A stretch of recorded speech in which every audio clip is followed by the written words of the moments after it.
but I realized that there's more details to us managing them to get the best result out of them. So I think after this session, I believe that at least I'll be a better manager as I used to be. So thank you.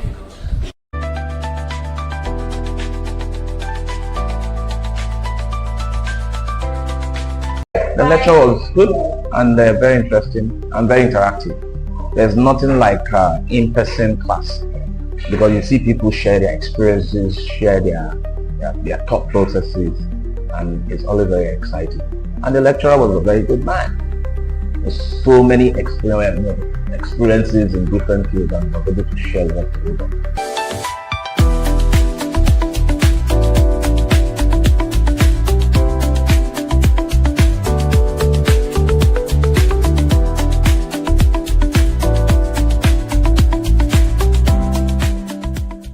The lecture was good and very interesting and very interactive.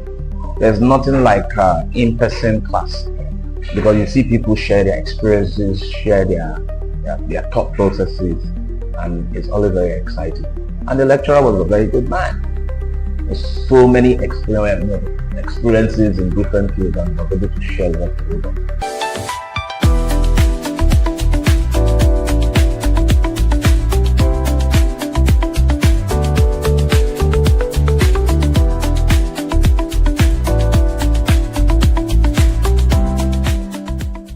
The lecture was good and very interesting and very interactive. There's nothing like in-person class because you see people share their experiences, share their thought processes, and it's always very exciting. And the lecturer was a very good man. There's so many experiences in different fields and was able to share that with them.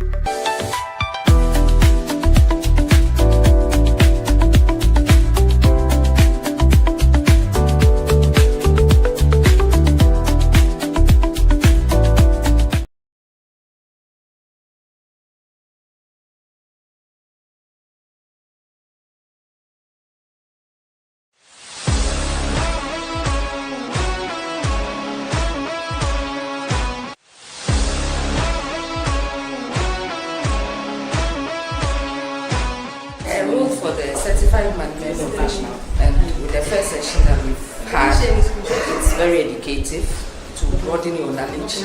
Things that I was taking for granted as a manager, now I will know that I have to go in a particular way and shouldn't use force. And I will therefore recommend this course to people that are already managers, people that are hoping to be managers one day, and executives of organizations. Thank you.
Hi, good afternoon, everyone. My name is Nicholas Ofei-Kumi, the Executive Director of Graduate Center of Management. I'm excited to welcome all of you to this afternoon to this beautiful conversation on how to become a high-impact manager.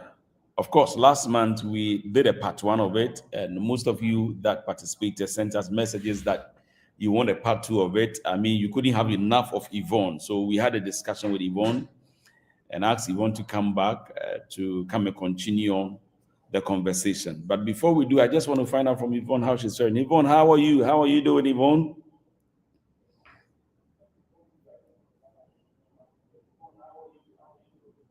Stage. I'm good, very, very good. Hi, everyone. It's good to come your way. Yeah, I see some people I know here. I've seen Yvonne Asamoah, my own Yvonne in Takoradi. Hi. If you can tell us where you are watching us from, it would be great. Yes.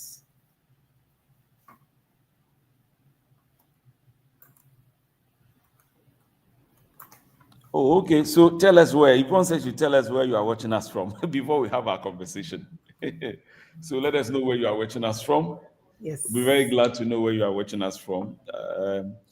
But of course, this evening session is even on Facebook and then YouTube Live. You can ask your friends to go to our page, Graduate Center of Management, to watch this beautiful conversation. Yvonne, let's go for a quick break. When we come back, we would start with our conversation. Just a minute or two break, and then we'll start our conversation. Okay.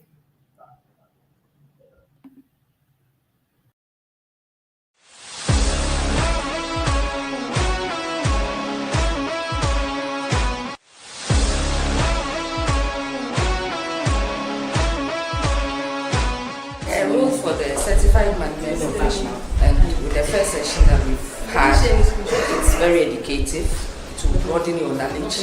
Things that I was taking for granted as a manager, now I will know that I have to go in a particular way and shouldn't use course. And I will therefore recommend this course to people that are already managers, people that are hoping to be managers one day, and executives of organizations.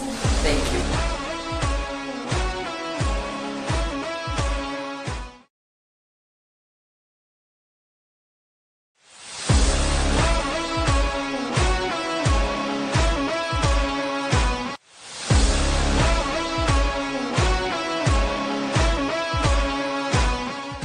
For the certified management professional, and with the first session that we've had, it's very educative to broaden your knowledge. Things that I was taking for granted as a manager, now I will know that I have to go in a particular way and shouldn't use course. And I will therefore recommend this course to people that are already managers, people that are hoping to be managers one day, and executives of organizations. Thank you.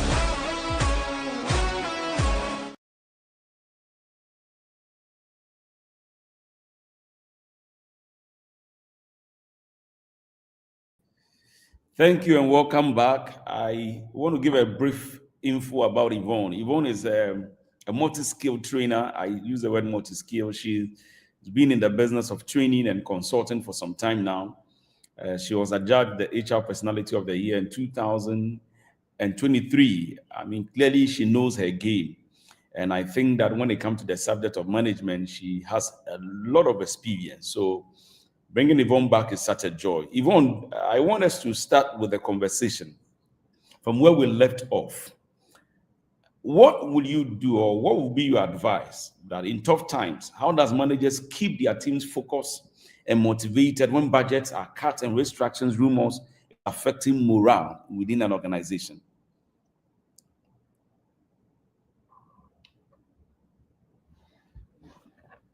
Yvonne, are you there?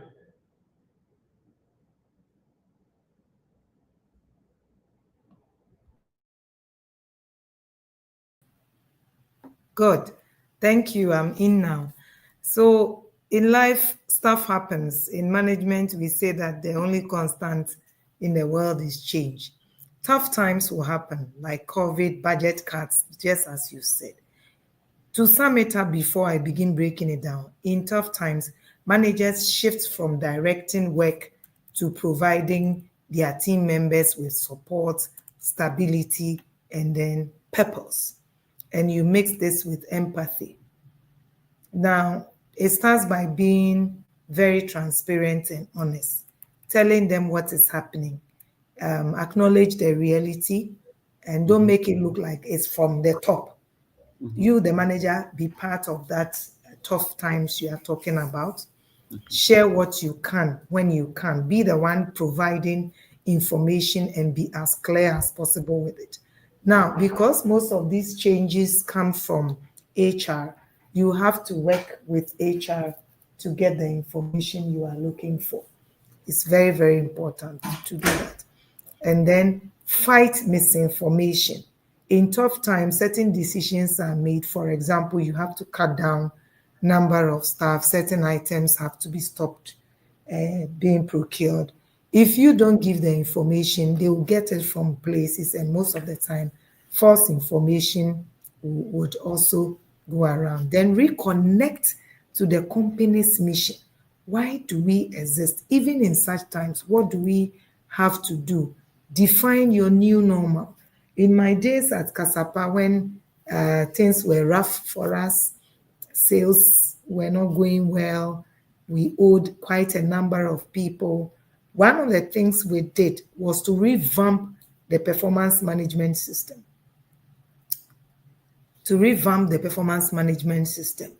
Give staff the information that this is what is going on, this is why we are where we are, and these are the actions we want to take now. Everybody should sell. Sell the airtime and data, sell the handsets to get to where we want to be. And then you celebrate small wins. Don't wait for the big things. Another thing you do as a manager is to empower your people. We are talking about training. Most of the time when there's budget cut, you don't do a lot of the technical stuff, so you have time on your hands. It's a good time to train your people, letting them build skills, using informal ways to share experience, like lunch and learn, where you use the lunch time to take a topic and then you are done within the lunchtime period. You also need to be very empathetic, be present and available, so your people will see you, your people can come up to you, and then also check up on them, how they are doing. Sometimes, especially the men, they may look very strong and intact during such tough times, but they are dying inside. So you need to check up on them and then protect the team from what we call the noise. Other people saying things, the corporate gossip that fuels their anxiety and fear. You need to protect your team from that. It starts by giving them the right information, the support, and being there. Understand that such moments have the emotional toll on the people, and so you need to protect them.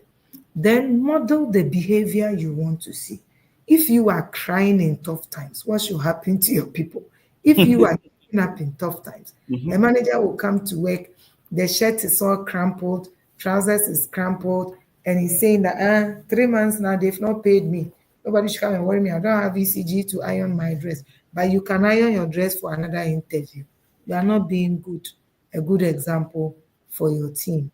So you need to display that calmness, resolve, resilience, and then also show that you are in this with them. It's not just them in it. Be positive and be realistic, and most importantly, be a professional. During such times as a team manager, you don't have to go silent. Some managers, and this is also typically the men, they become quiet. They don't talk. When you ask questions, they will tell you they don't have facts. Go to HR, go to the CEO. As a manager, you have to go and get that information and relay it to your people. If HR has shared it with them already, you have to break it down for them. And then you should also not be the one spreading the rumors. You people will be there and be struggling yourself. They're cutting down. This department is affected. If you see any vacancy, please start searching. Meanwhile, it may not even be true. And then don't make promises you can't keep. I'll make sure nobody is affected in this team. When you know you don't have the power, don't also blame upper management. Don't complain about upper management. Remember, you have to own it. So in short, during such times, be transparent. Focus on what you can control. And the ones you can't control, let go. Nobody will kill you. Be empathetic as much as possible. Be a professional. Do what you can do within the limits you have in those tough times, and then give them support, physical and emotional. Sometimes in tough times, you have to even give financial support. Like the Kasapa case, our boss was buying us lunch, I think 3 times a week. Yes, to cushion us because it was tough. And that also helped us to still deliver in those tough times, come to work on time and produce results. So these are what we do, where I'm saying that you shift from focus on tasks to focusing on supporting them, focusing on work, doing what you can do within the limits of the tough times you have, focusing on empathy to drive results. Yes. Yvonne, you in your submission, you said 2 things. You've repeated the word "be a professional." Be a professional. What exactly do you mean by being a professional? I'm a manager, so what does it mean to be professional? Being professional, and I like to use Asamoah Gyan. When Asamoah Gyan is going to train as a professional, he wears something. He can't go to the gym in his suit. But when he's going for the SWAG Awards and the FIFA Awards, he goes in his suit. When Asamoah Gyan is on the field training, he trains. You won't see him listening to music. You won't see him chewing gum. He is training. So a professional behaves in the highest standard required for that profession. It starts by how you look. I'm talking about dressing up, head to toe. If you are a man, your haircut, your beard cut, and your spectacles, you shouldn't be dropping and you keep doing that. And then your shirt is fitting you well, crisply ironed. Your stomach is not bursting the buttons open when you laugh. Yvonne, this one, you are not giving us third leg. Okay. And now they say there's one they call Krama Ebeka Onanti. Ebeka Onanti. And then your shoe is well polished, neat, matching your belt. If you are holding a briefcase or a bag, it is professional, no multicolored or anything. The same goes to the women. The office space is a conservative environment. You can't go with certain hairstyle, blue hair and pink hair, and you cannot. It should be conservative. Your earrings are not dangling all over the place. You don't have rings all over your fingers. Your dress, we don't see your bra lines and bra flowers. You are not showing part of your breast. Your skirts are not tight or too short. That's the look. And the high heels should make you walk comfortably. Some women will wear the high heels and they'll be walking like that, doko, like that. Who sent you? You have to be comfortable because you are there to work. Then for the professional, we go to the next step is the work. You come to work, so you have to deliver results. Where you are having challenges with deadline, you need to let your bosses know. Where you are having challenges with resources, you need to let it know. A professional does not gossip. A professional does not complain. A professional, look at Cristiano Ronaldo. He's in the field to play. That's it. You don't, it's not that you are going to say Mbappe did not pass it to me and score the goal. That's why you are there. Score it and let's go. And that's what you also do. And you don't work alone. So a professional knows how to relate with other people to bring out the best. Somebody's output is your input. So you need to relate. You need to have good interpersonal skills to relate with these people. Interpersonal skills also mean you have good communication skills. So when you say animal, the person doesn't see it as insult. but that you are telling them about an animal. Communication skills, listening skills is part of it. Ability to solve problems, ability to think critically, take initiatives, and also protect the business, because long story short, that is where you earn your daily bread for now. The least you can do is to protect it.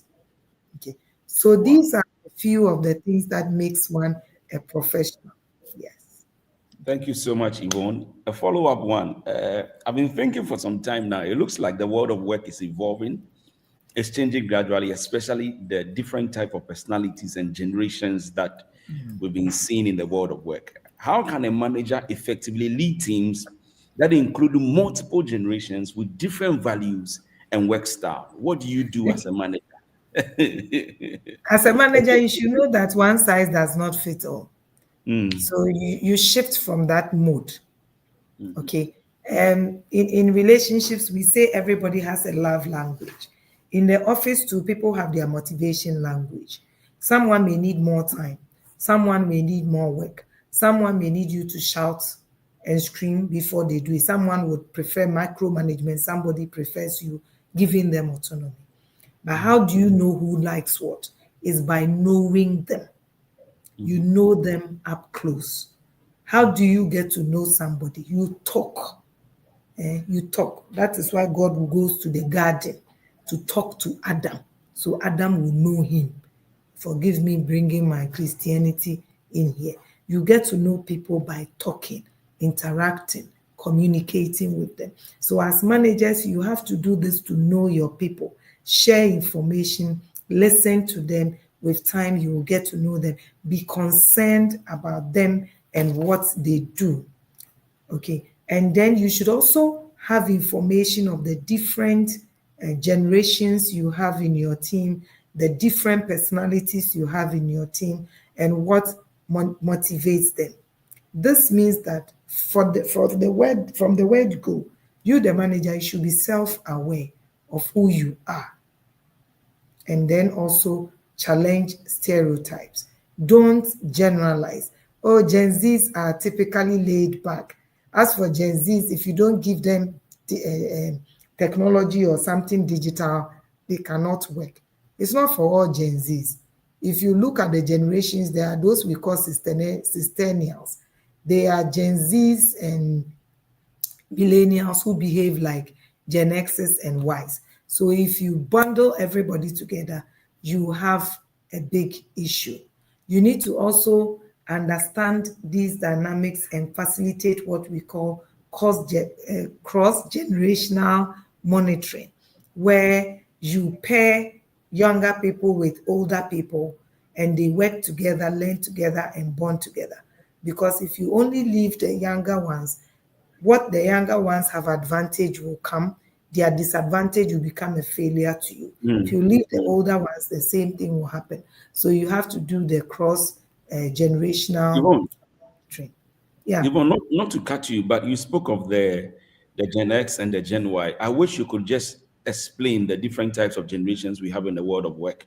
Okay, especially in our aspect of the CMP, we do an aspect called the managing generations. Yes, I don't know if you have a recall on it. The baby boomers, the Gen X, the Gen Y, and then explain it. I wish we have the baby boomers. In fact, most of the baby boomers are either retired or now they are the business owners.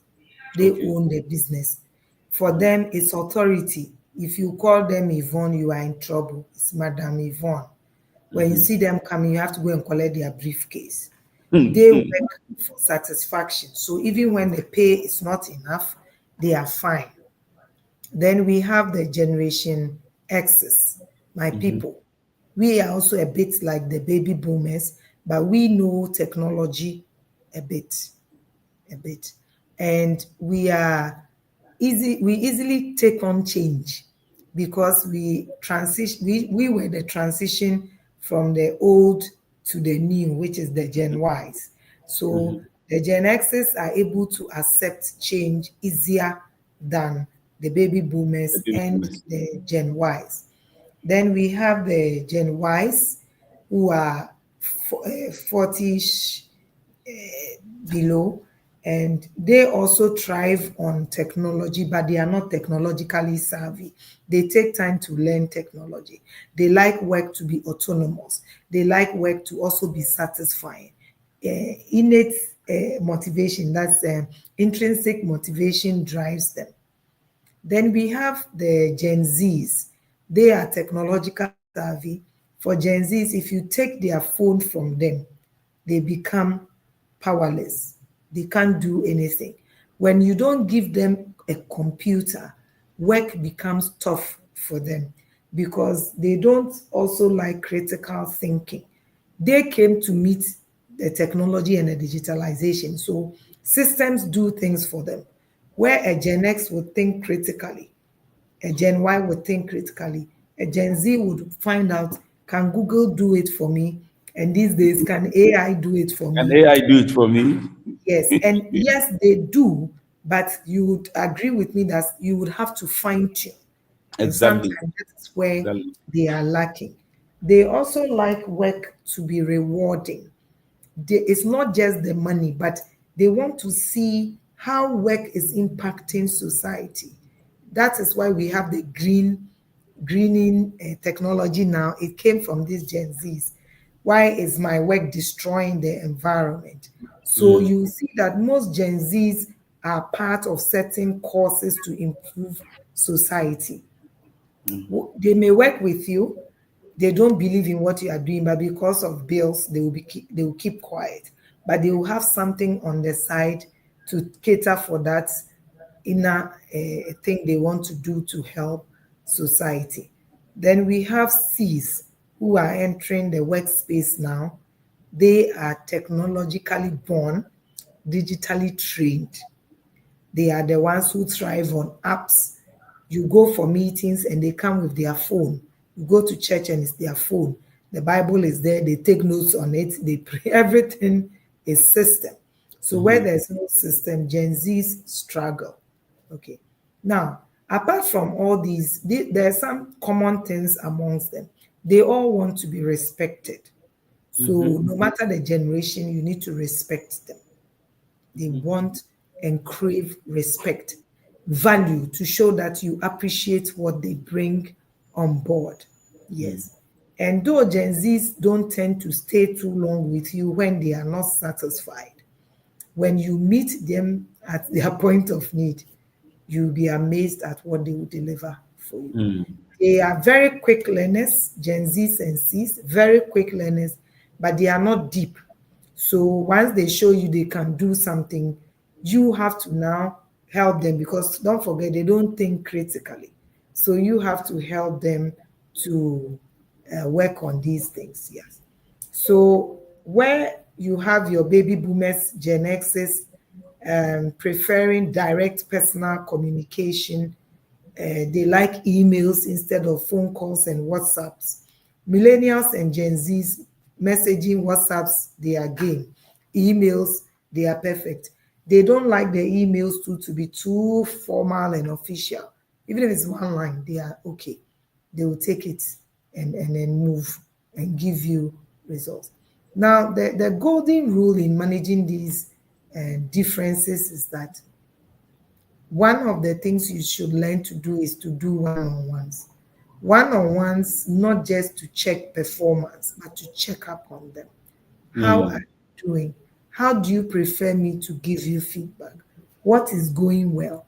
What is not going well? Gen Zs, Gen Cs will open up and tell you things. In fact, they say it as it is. And people in the Gen Z, X's and baby boomers sometimes see that as arrogance and disrespect. But that's how they are. And then if you are talking to the boomers and Gen X's, they may tell you everything is okay, but you need to push them because they were brought up not to speak out. When you speak, your mother will hit you, that you talk too much as a child. So we grew up with that thing. But Gen Zs and Cs, they were allowed to speak their minds. They bring that to the office space. These differences should be an advantage to you, the manager. One of the things to do when you are managing different generations is to be flexible. Okay. flexible in how you share the work, flexible in how you collect your results or productivity, flexible in how you reward. So now some companies are doing what we call the bouquet for benefits. So let's say there are 10 benefits and every staff is has a benefit equivalent to 10,000 cedis a year. I can decide that I want medical, I want transport and rent, and I add it and it's 10,000. You should give it. Another person can say, me, I want rent, I want leave allowance, and I want school allowance. It also comes up to 10,000. You should give because of these differences. Then also in the flexibility is on recognition. Baby boomers value open public recognition. They like titles and promotion, just like Gen X's. Like, we want you to, instead of calling us cleaner, call me the janitorial services officer. Yes. I need a cleaning. Thank you. But it's cleaning. But millennials, Gen Zs, they don't mind if you appreciate them in the corner, they are okay. Titles are not their big things. Let it show in the money. So you call me cleaner and pay me 14,000 a month. I'm cool as a millennial or a Gen Z. So the flexibility is important in this place. And then as managers too, we should leverage the differences to our advantage. Okay. I was just talking to a colleague right now who was telling me that how would the world be if everybody was tough? It wouldn't be a nice place. So you have the older people bringing in the respect, the decorum, the moving slow, the risk averseness, and all. Then you have your younger people who are the young konkwan. Let's go. Tomorrow is not assured. Let's do it now. And they all come together.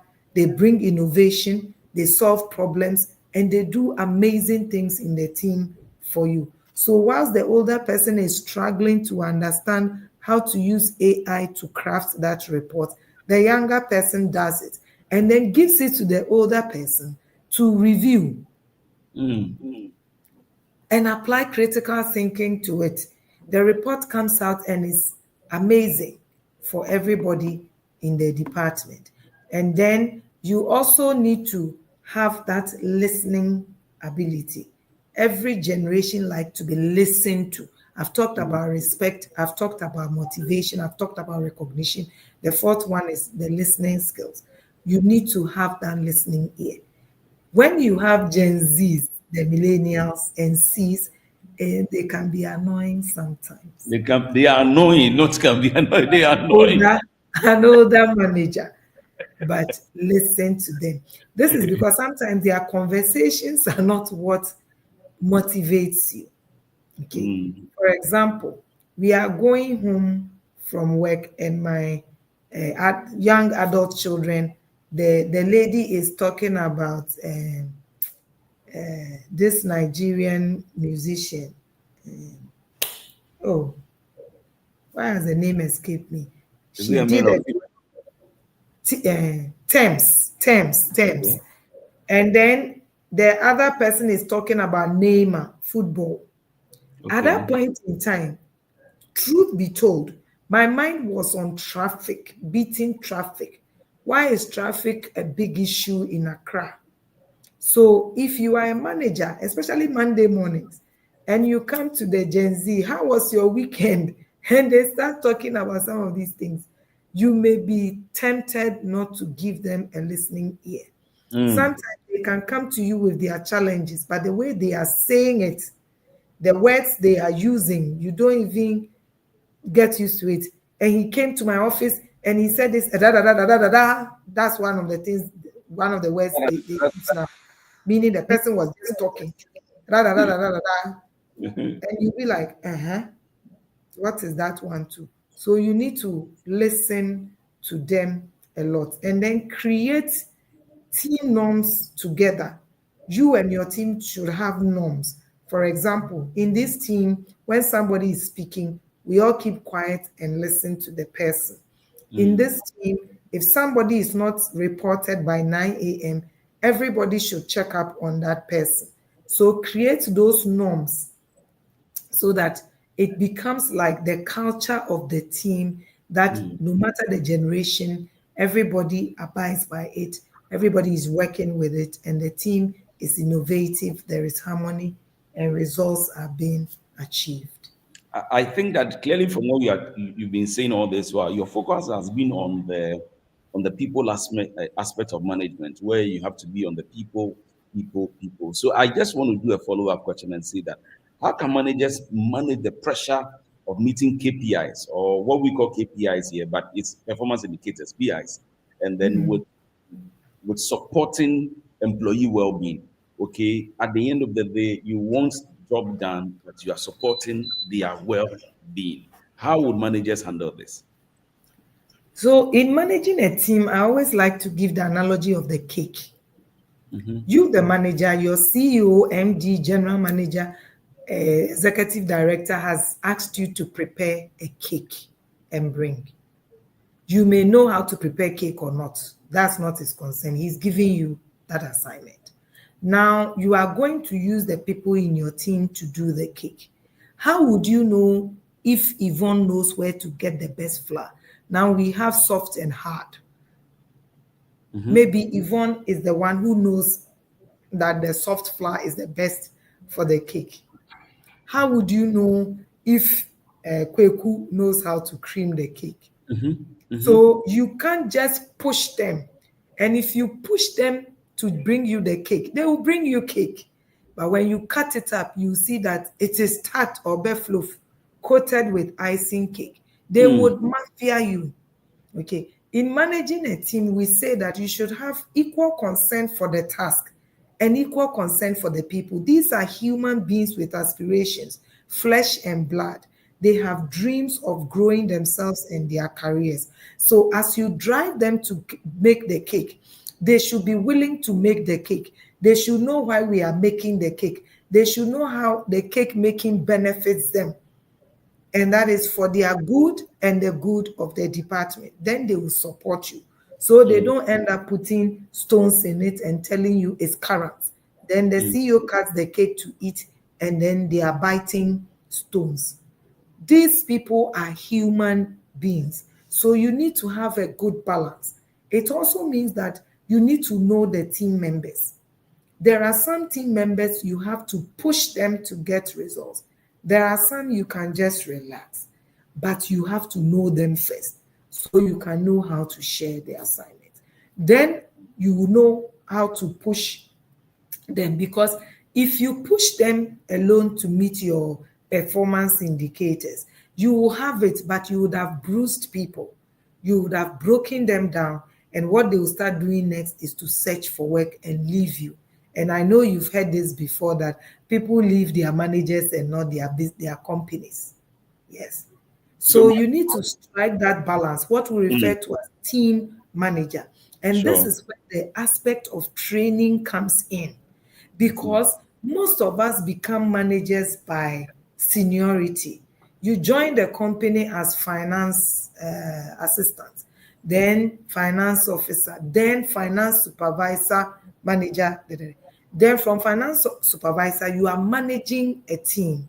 The company hasn't trained you on how to manage a team. So you are using what you learned from your finance assistant manager to manage your team. But this team is different from your finance manager's team back then. So you copy, it's like you are using a different mold, a round mold, and you want to get a square block. It will not happen.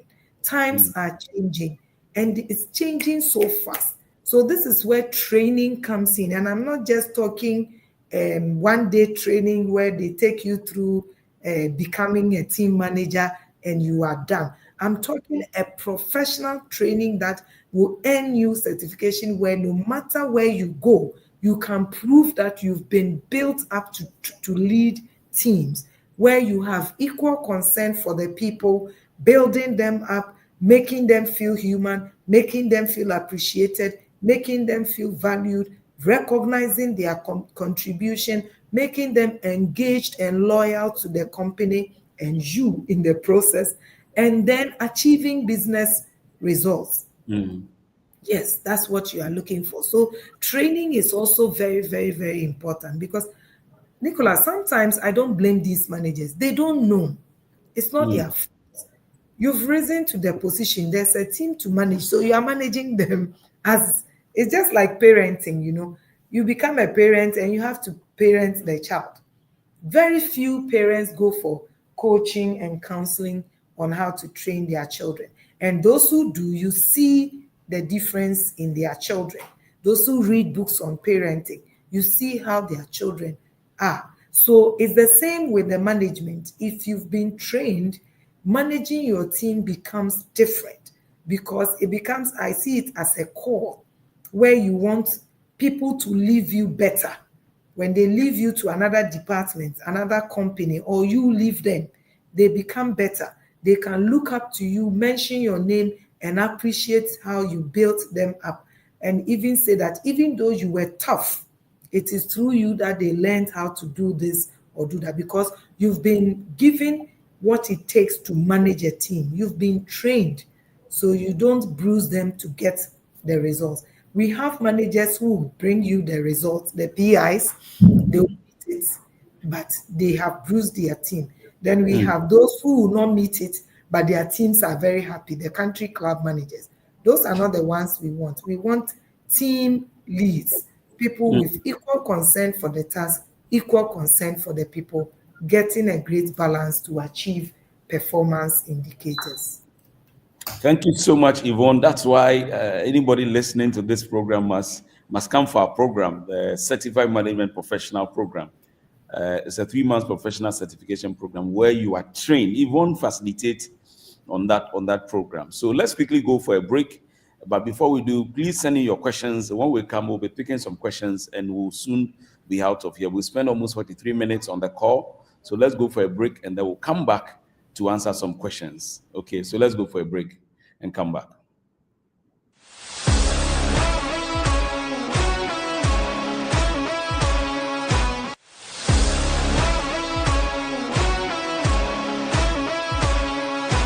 A rule for the certified management professional, and with the first session that we've had, it's very educative to broaden your knowledge.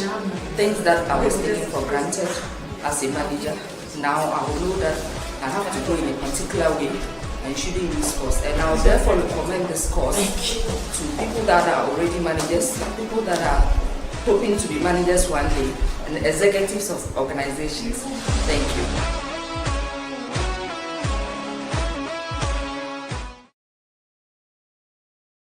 The lecture was good and very interesting and very interactive. There's nothing like in-person class because you see people share their experiences, share their thought processes, and it's always very exciting. And the lecturer was a very good man. There's so many experiences in different fields and was able to share that with them.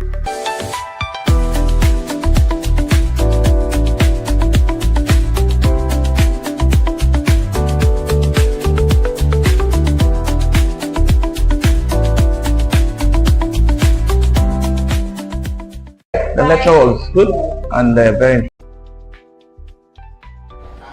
Okay, so I think from this, the first session, I realized that as a manager, you can have the skills, but only the skills won't get you the results because you need to have the skills, have knowledge, and also be competent in getting the results. And it's more like the first session has enlightened us that all the work depends on how we manage the people because we are going to get the results through the people that we work with. So if you don't manage them well, getting the results that we are expected to have as managers, we will not be getting all those results. I think I've been enlightened more on the reason why we're not getting certain outputs. We thought probably the workers that work with us, they are not really competent to the work, but I realize that there's more details to us managing them to get the best result out of them. So I think after this session, I believe that at least I'll be a better manager as I used to be. So thank you.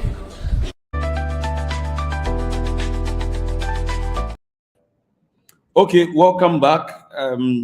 My name is Nicholas Ofei-Kumi. Let's quickly go straight. Okay, so I think from this Welcome back. first session, I realized that Okay, welcome back. We want to continue with our conversation, but I want to encourage you to kindly send in your questions. If you want to do that via WhatsApp, it's 055-329-6872. Via WhatsApp, 055-329-6872, 055-329-6872. It is scrolling down there for enquiries or call WhatsApp. You can do that. Okay, so Yvonne has even put it there. Okay, let me ask Yvonne this question.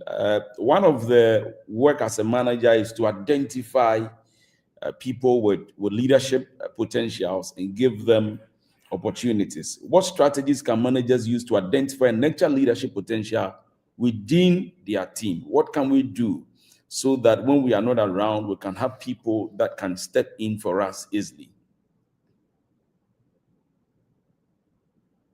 Yvonne, are you there?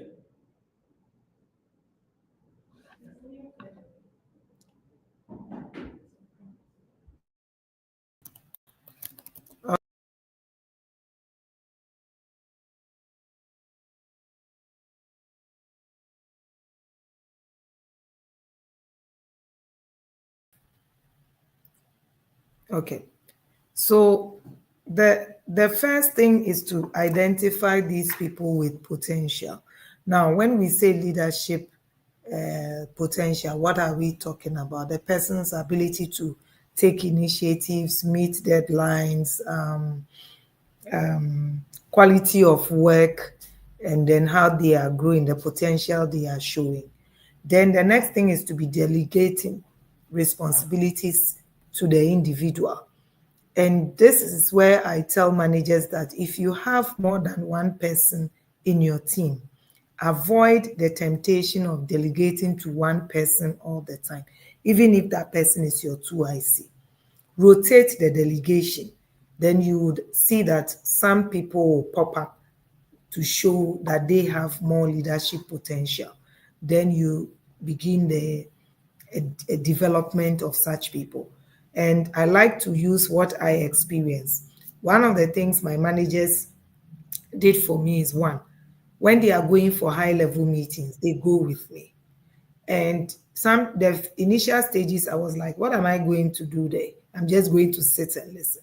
Then when we came back from about 2 of such, 3, I think, my manager asked me, so when you go and sit and come back and that's it, how do you feel? I was still looking at her. She said, you need to write a report. What did you hear? What did we discuss? What went well? What didn't go? What's your recommendation for the future? So I noticed that it's not just about sitting there, but you have to learn something. And I picked a lot, how people talk, how they negotiate, like what not to even do when you have such meetings. So you go with them, give them tasks to do, and be increasing the tasks along the line. So today he may just be doing, you may give them your strategy to develop an action plan on it for you. They do, it goes well. The next time now, they have to do the strategy, not just the action plan. Today, they are preparing slides for you to go and present. Tomorrow, let them present. As you keep doing that, you build their capacity, and then even if they don't sit in that leadership position, because sometimes the position is not there yet, they are prepared and ready, cooked and waiting to be used by the company when the time comes, or to go out there and also flourish. It's also about information sharing. Let them know what is going on in the department, what is going on in the company, how they can fit in. Because when they are in the dark, it becomes difficult for them to also grow with you as it is. Learn to also give them feedback. Positive and constructive feedback is one of the things we teach at the center, that you don't give feedback just like that. It has to be a sandwich method. So they go back not feeling that they are useless, but that at least there's something good they also offer. Then as a manager, apart from the giving the feedback, you need to ensure they give you results. You don't want process. I mean, the process of I have done A, but you are looking for a result. So focus on it for them so that they reduce the reliance on processes for you. It's a report I want. How you get it done, I don't care. I need it by Friday. I want it in 2 pages. I want to have graphs in there and a photograph in there. Then you leave them. So focus on results and also give them autonomy. Allow them to use their own creativity and wisdom to do the work. This means that you should avoid template using, because sometimes, especially for Gen Zs, it limits them. Allow them to do it. Just give them certain limitations. For example, I want it in PowerPoint. I want it in no more than 5 slides. I want you to use the company colors, and that's it. You see, they will bring you something beautiful, something amazing, even beyond what you were looking for. And as you keep delegating, giving them feedback, allowing them to be autonomous, then they are growing. The last one is to train and build their capacity. This means you should know the training gaps they have, the training need. Then you build it. Don't focus on only the technical. The soft is also very important. Some people don't know how to talk. Some, their challenge is the gossiping. You can't become a leader if you can't keep confidential information. Some is how they dress. Some is their report. Others is their interpersonal relationships. They don't know how to work in teams. If you leave them alone, they flourish. If you put them in the team, they fall. So you need to identify these gaps and also train them in it. And because they are in your team, don't focus only on technical training, formal training, where you want them to be in a classroom. The mentoring, the coaching, the assistantships, follow me here, follow me there, it helps. But those also help when you've done the technical. Then they build on it with the other ways of training people. Expose them to your own leadership as well. It's better for people to learn by what they see. So sometimes you can make them join your leadership meeting. There was a beautiful, I don't know if it's still done, that was done at Data Bank. For strategy sessions, every manager comes with their 2 IC or one other staff. And for the second and third quarters, these people are the ones who present. Then the HOD is there to fill in gaps. And it's exciting, it's enabling, it's motivating for such people. It also makes them understand that leadership is not just about going to meetings to drink tea and rich tea biscuits, but there's work around it that needs to be done. Yeah. So these are some of the ways to build high potentials to become leaders. Okay, so we have some questions here. I want to read it. Samuel says that, how does a manager work effectively with 2 directors who give different conflicting tasks? So this is one of the organogram challenges when you have a matrix where you report to 2 directors. One of the things we teach is that you shouldn't have 2 directors in the same physical location. So I can have Nicholas as my director in Ghana, and then I have Samuel as my overall original boss in Lome. That is fine. But where they are all in the Ghana office, it becomes a huge issue. The challenge worsens when they are at the same level. If one is higher, it becomes easier for you to prioritize the higher one's tasks. But when they are at the same level, it is difficult. When you have such a situation, avoid oral communications as much as possible when it comes to tasks. Write. When manager A calls you, you go with your notebook. And manager, okay, can they hear me? Yes, we can hear you. We can hear you. So Manager A is telling you that I want you to finish the Excel report, finalize the payroll, and then you write it. When it's done, you say, if I understand you right, you want me to do A, B, C, D, and you want me to bring it at this time. Good. Manager B calls you. You also have another notebook for Manager B, or if you can have the same and divide it into two. You write Manager B's task, and you tell Manager B that this particular report that you want today, it will be difficult to give it to you because Manager A has asked me to do report B. I've started working on it. He needs it by 12 noon. So I would have to put all effort on that and give. Now you also need to have what we call the Gantt chart. Just a moment. I have to pick this call. Yvonne will be back soon, but whilst we wait for Yvonne, I want you to know that she facilitates here at the Graduate Center of Management. We run a 3-month professional certification program in management awarded by an international body. When you are done with the program, you'll be certified as a manager. It's called the Certified Management Professional. We have 2 options, class options, the in-person and then the online. The in-person is Saturday here at our premises at East Legon from 9 a.m. or 10 a.m. to 4 p.m. And then Sundays is the virtual or the online class, which we run from 1 p.m. to 6 p.m. with multiple breaks interval.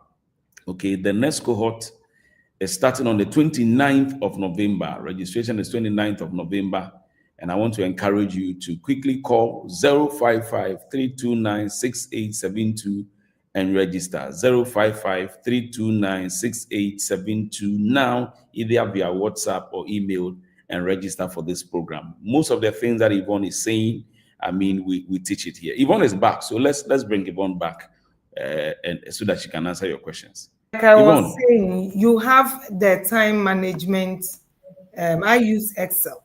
So you slot in the various assignments they've given you and use color to show Manager A is green, Manager B is blue.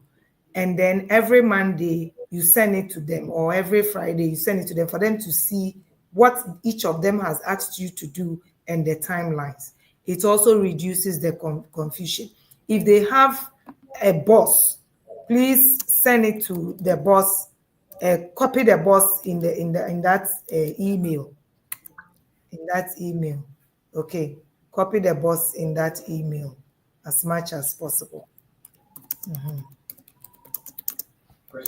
Okay, so let's ask another question. Okay, Yvonne, how does CMP program help managers bridge the gap between theory and practice in the real organization setting?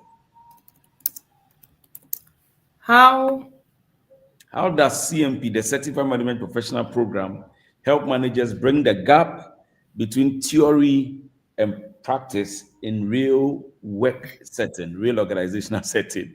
Oh, this one, then I finished the course with that. So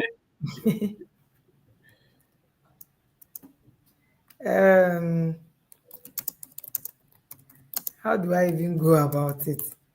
So the theory tells you what should be.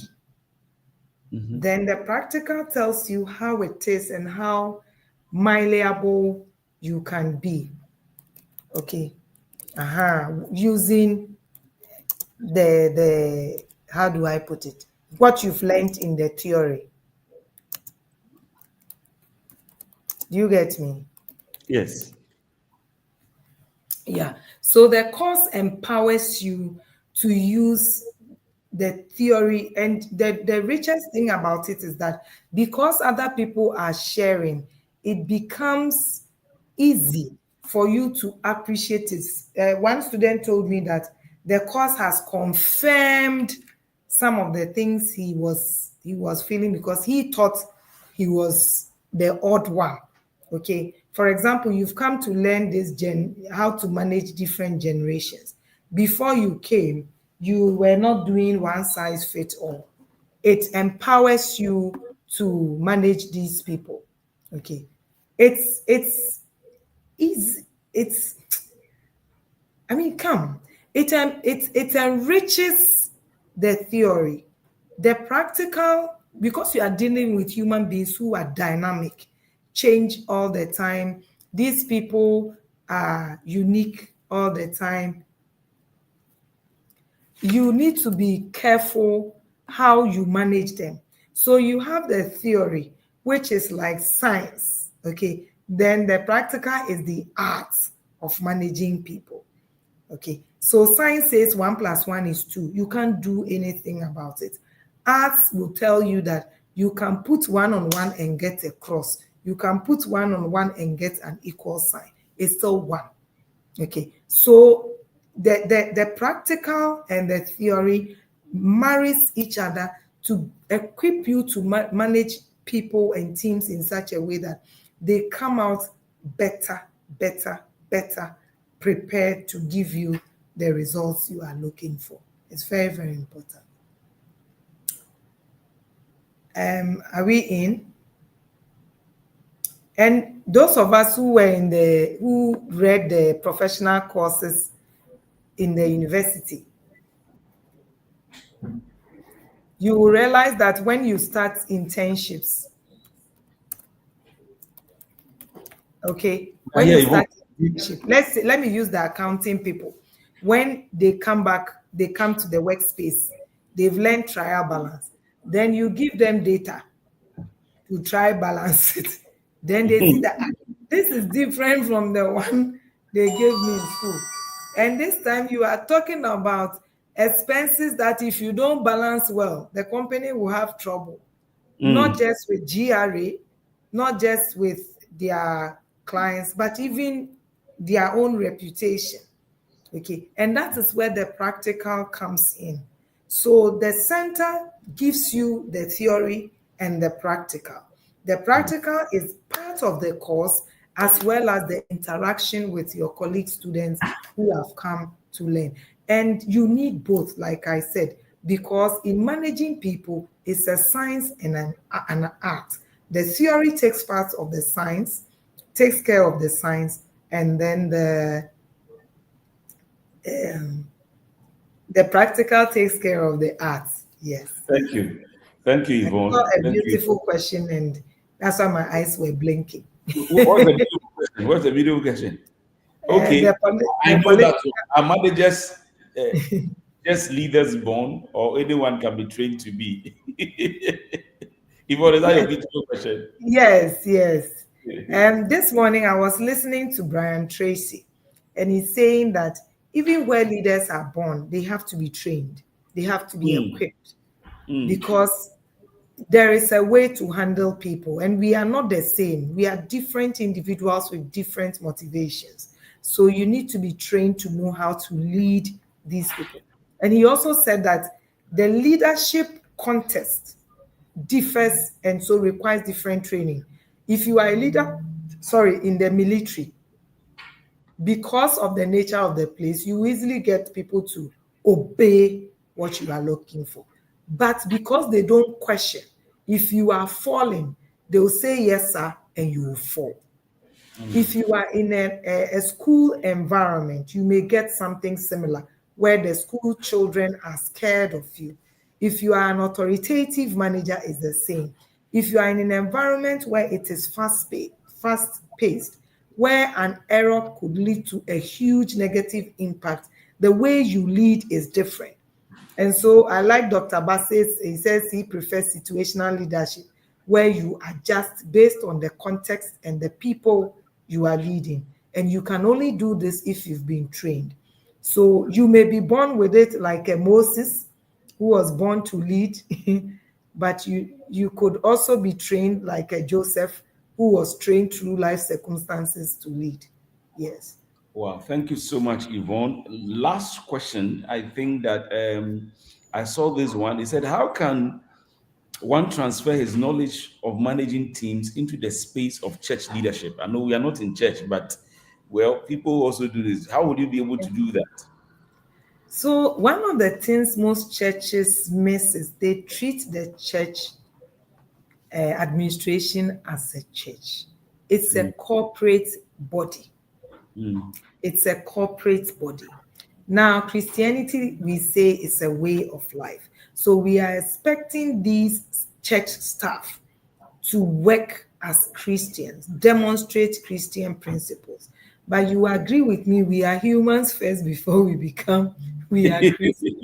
So working in a Christian entity is one of the toughest places to work as a Christian. For people who test you, you will wonder whether you are working with Christians or not. But you should know they are human beings, also being developed by the Holy Spirit to become perfect. Treat it as a corporate entity. Most of such places you go, people were not giving contract letters. There are no policies. You come in late and they question. Are you talking about volunteers? Where people are volunteers? I mean, the stuff. Even if they are volunteers, make it corporate. My nanny has a contract letter. You open a bank account for your money to be paid. Now Momo came, I pay you through Momo and share receipts with you. You see, formalize it so that even though it's voluntary, they see a system behind it that forces them to abide. Okay.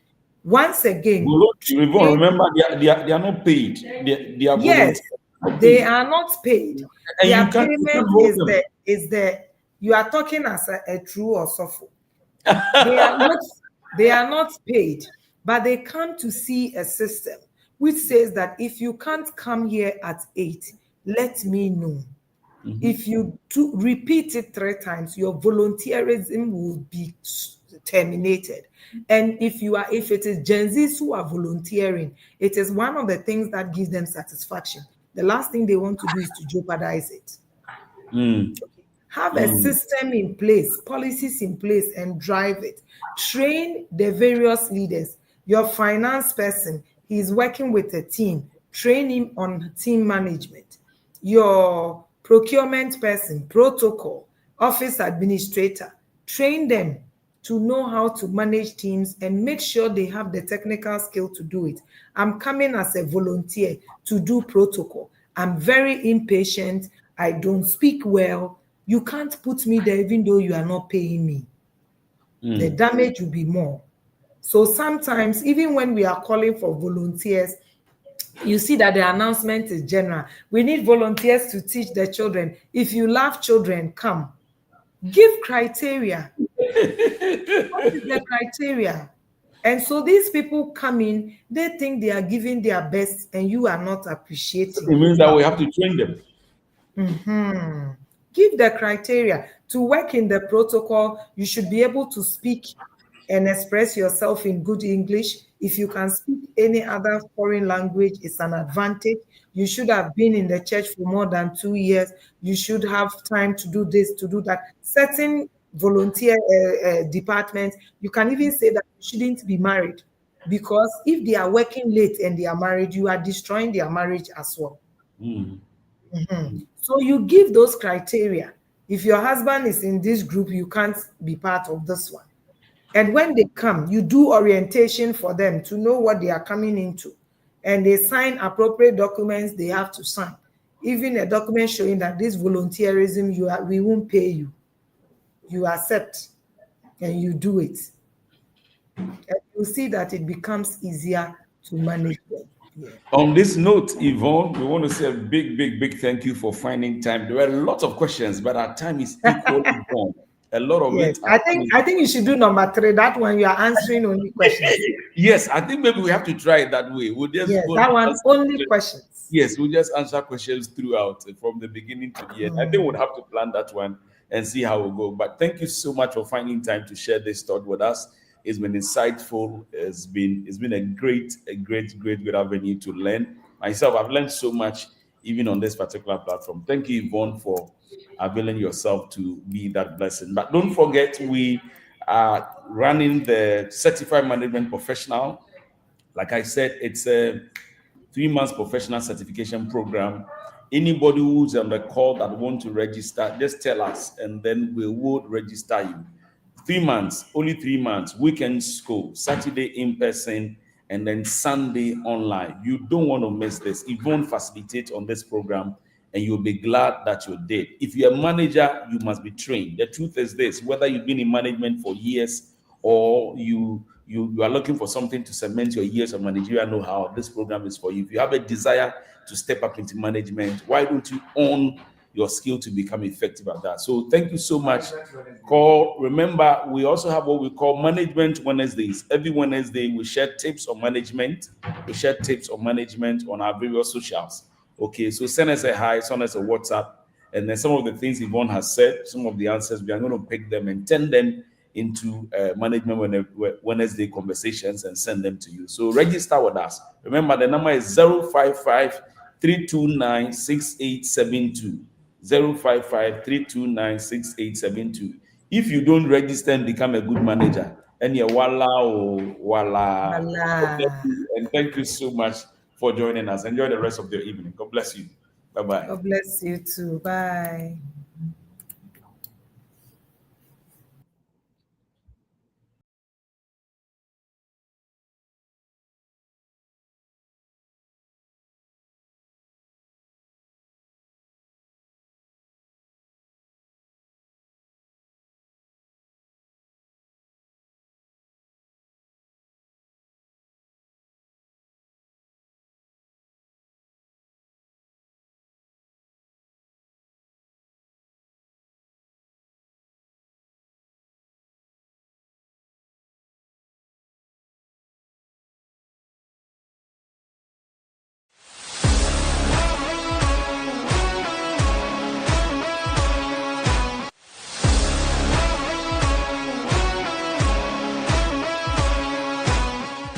For the certified management professional, and with the first session that we've had, it's very educative to broaden your knowledge.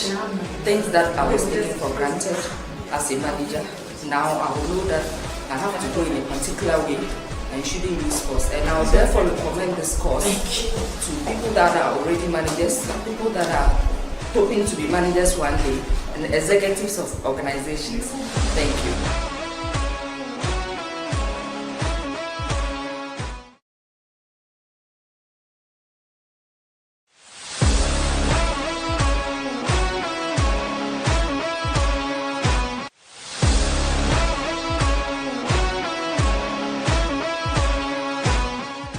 For the certified management professional, and with the first session that we've had, it's very educative to broaden your knowledge. Things that I was taking for granted as a manager, now I will know that I have to go in a particular way and shouldn't use force. And I will therefore recommend this course to people that are already managers, people that are hoping to be managers one day, and executives of organizations. Thank you.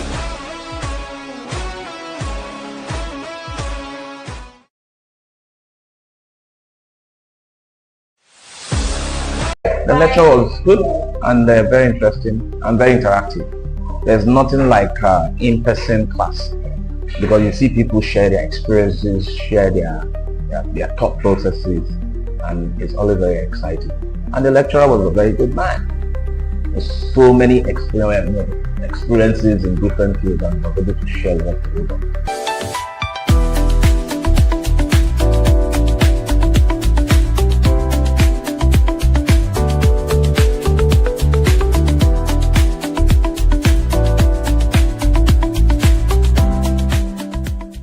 The lecture was good and very interesting and very interactive. There's nothing like in-person class, because you see people share their experiences, share their thought processes, and it's always very exciting. And the lecturer was a very good man. There's so many experiences in different fields, and was able to share that with us.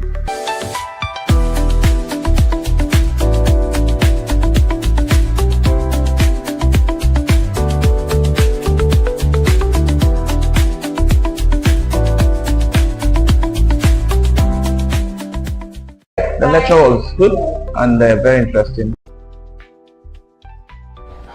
Okay, so I think from this, for the first session, I realized that as a manager, you can have the skills, but only the skills won't get you the results, because you need to have the skills, have knowledge, and also be competent in getting the results. And it's more like the first session has enlightened us that all the work depends on how we manage the people, because we are going to get the results through the people that we work with.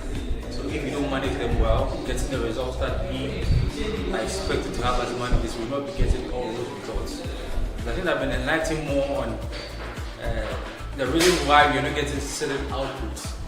We thought probably the workers that work with us, they are not really competent to the work, but I realized that there's more details to us managing them to get the best result out of them. So I think after this session, I believe that at least I'll be a better manager as I used to be. So, thank you.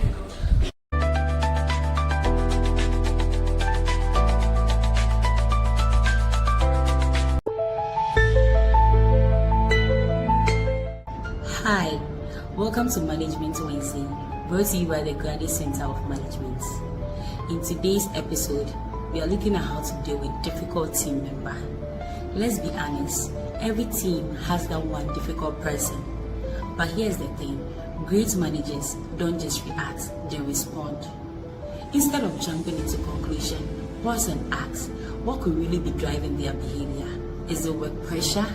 Is it insecurities? Or simply a miscommunication? Instead of calling them out in front of everyone, have a private conversation. Be clear, be firm, but also very fair. Set an expectation, keep a record of your discussion, and offer help where needed. Because at the end of the day, great leadership isn't about control. It's about understanding people and helping them become the best of themselves. Have a nice day and thank you.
Okay, so I think from this, the first session, I realized that as a manager, you can have the skills, but only the skills won't get you the results, because you need to have the skills, have knowledge, and also be competent in getting the results. And it's more like the first session has enlightened us that all the work depends on how we manage the people, because we are going to get the results through the people that we work with. So if you don't manage them well, getting the results that we are expected to have as managers, we will not be getting all those results.